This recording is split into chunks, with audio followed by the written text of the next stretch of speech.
Hello semua, selamat datang ke Do It Yourself Inspiration Kids Club dan selamat datang ke eksperimen slime yang baru. Hari ni saya nak buat slime air. Slime yang saya guna air untuk nipiskan dia. Untuk tu saya guna peel off mask sebagai asas. Ni mask biasa je dengan aloe vera, dengan peach. Murah je. Saya nak picit dia masuk bekas saya ni. Mangkuk kecil saya ni.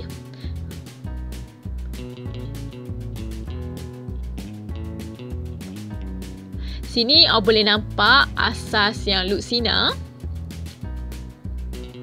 Saya nak masukkan air yang sama banyak. Nak tengok apa jadi.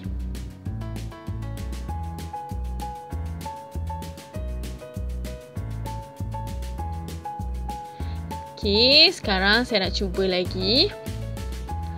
Saya nak masukkan bikarbonat. Sikit je. Awak nampak saya tabur je kat dalam. Kacau dia.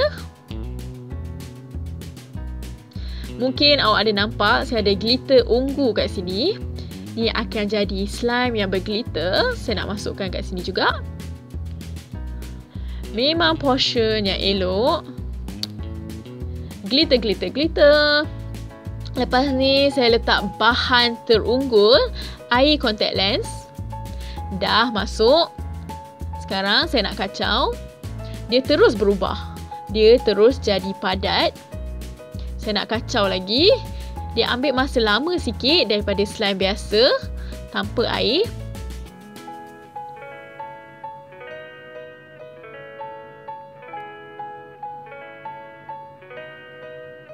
Slime ni sangat fluffy. Dengan air tu dia jadi banyak buih. Saya nak picit-picit dia lagi. Tak nak masukkan air contact lens lagi. Lepas berapa lama kita boleh bentuk dia. Boleh gerak-gerakkan dia. Macam ni lah rupa slime saya sekarang. Memang jadi slime yang banyak. Saya rasa fluffy perkataan yang salah. Slime ni dia jadi lembut sebenarnya. Dia lagi cair daripada slime mask yang tak guna air. Rasa dia pun sedap.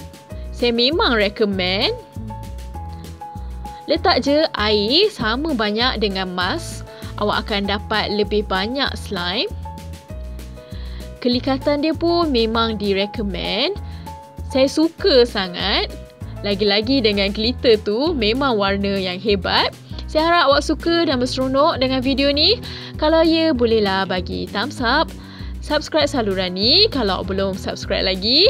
Awak takkan terlepas video daripada kami.